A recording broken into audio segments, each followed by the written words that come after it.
বাংলাদেশের রাজনীতিতে অত্যন্ত একটা সম্ভাবনা জাগিয়েছিল এনসিপি।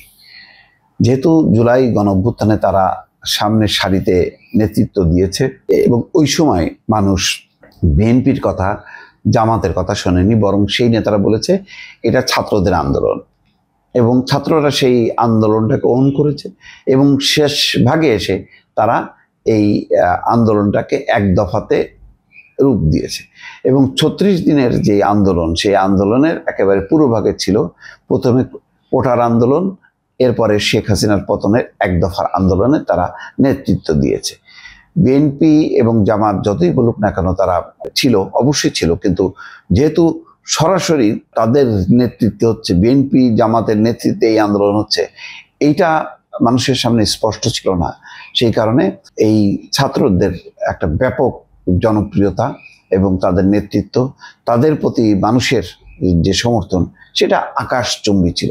ফলে রাতারাতি তারা কিন্তু তারকা বনে গেছে, এই আন্দোলনের হিরো বলা যায় তারা যখন দল করলো, দলের পর থেকেই কিন্তু নানা রকম বিতর্ক এবং এই দল সফল হবে কি হবে না, ডক্টর মোহাম্মদ ইউনূস তিনি স্বয়ং কিন্তু সন্দেহ পোষণ করেছেন, এরকম একটা শঙ্কার কথা কিন্তু তিনি আন্তর্জাতিক গণমাধ্যমেও বলেছেন। তারপরেও তার একটা স্নেহ ছিল, ভালোবাসা ছিল, কিন্তু সব মিলায় সেই তরুণদের দল এত অগোছল ছিল, এত অসংগঠিত ছিল।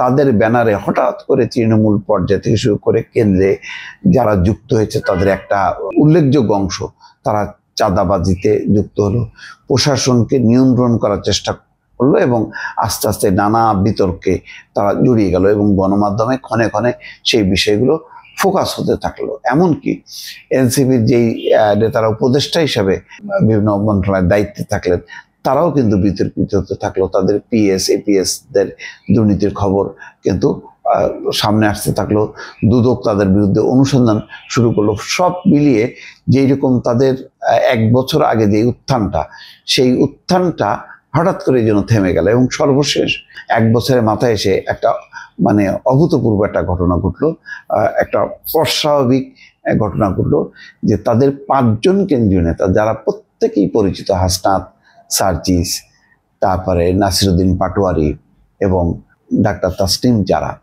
তো এই ৪ জন তারা চলে গেলেন কক্সবাজারে গণ অভ্যুত্থানের দিন, যেখানে তারা নেতৃত্ব দিয়েছিলেন সেই এবং যাদের জন্য এই জুলাই ঘোষণা, সেই জুলাই ঘোষণা ফেলে দিয়ে তারা কক্সবাজারে চলে গেলেন এবং দল তাদেরকে শোকজ করলো। ২৪ ঘন্টার মধ্যে নাহিদ ইসলাম এবং আক্তার তাদের সামনে এসে জবাব দেওয়ার জন্য তারা চিঠি দিল।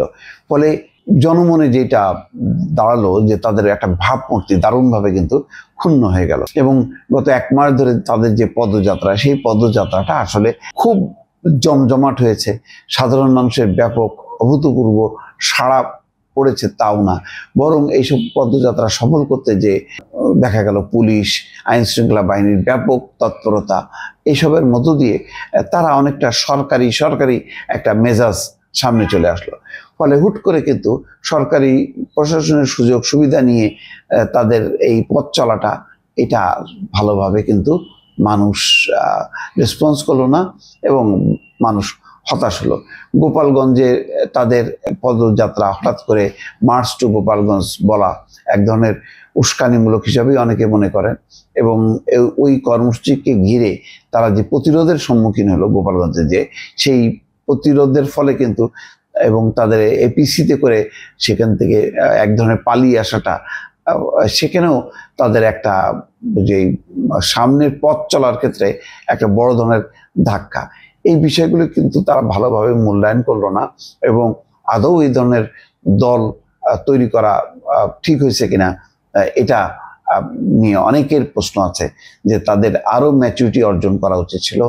আরও নানান যুদ্ধ পরবর্তী পর্যায়ে যেমন নানা রকম একটা দেশকে পুনর্গঠনের জন্য সরকারকে নানা রকম সাপোর্ট দিতে হয়, তেমন নির্দলীয়ভাবে থেকে তারা প্রশাসনকে পুনর্গঠন, আইন শৃঙ্খলা পরিস্থিতি নিয়ন্ত্রণ এবং বিভিন্ন স্তরে লুটপাট, চাঁদাবাজি, তার বিরুদ্ধে প্রতিরোধ গড়ে তোলার যে একটা সামাজিক কার্যক্রমটা তারা যদি চালাতে পারতো, সেটা ছিল সবচেয়ে ভালো এবং আরও তাদের ভাবমূর্তি সামনে এগোতো এবং উজ্জ্বল হতো।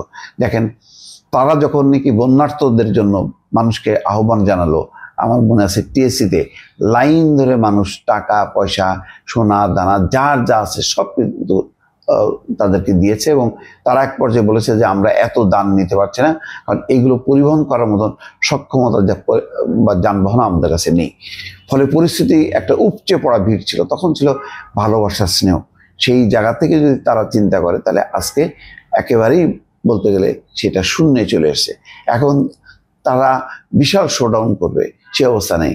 এই বিজয় উপলক্ষে তাদের র্যালি নেই, বিএনপি র্যালি করলো, অথচ যারা বলছে যে আমরা আমাদের নেতৃত্বে বিজয় হয়েছে তাদের কিন্তু রাজপথে একটা বিজয় উৎসব র্যালি কোনো কিছু কিন্তু চোখে পড়লো না।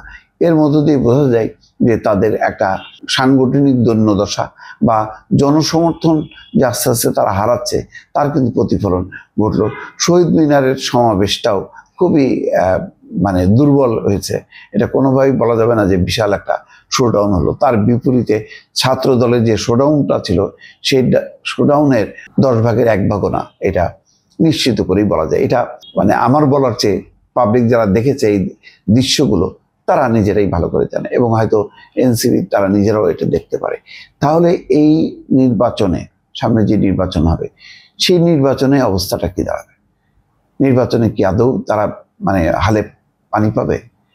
সেই বিন্দু মাত্র তারা কি বলতে পারবে যে আমরা 5টা আসন অন্তত জিতে আসতে পারবো? সেটাও কিন্তু তারা বলতে পারছে না। অনেকে বলেন যে তাদের অনেকেরই জামানত থাকবে না, এমনই একটা অবস্থা। ফলে এক ধরনের মুখ থুবড়ে পড়ার মতন কিন্তু অবস্থা। এই অবস্থা কাটানোর জন্য এনসিপি কি করা উচিত? এখন এনসিপিকেই ভাবতে হবে তারা কিভাবে সামনে এগোবে। একটা খুবই সম্ভাবনাময় একটা পরিস্থিতি থেকে তারা 1 বছরের মাথায় এসে যেভাবে মুখ থুবড়ে পড়লো, এটা নিঃসন্দেহে হতাশাজনক। দর্শক, ভালো থাকবেন। আল্লাহ হাফেজ।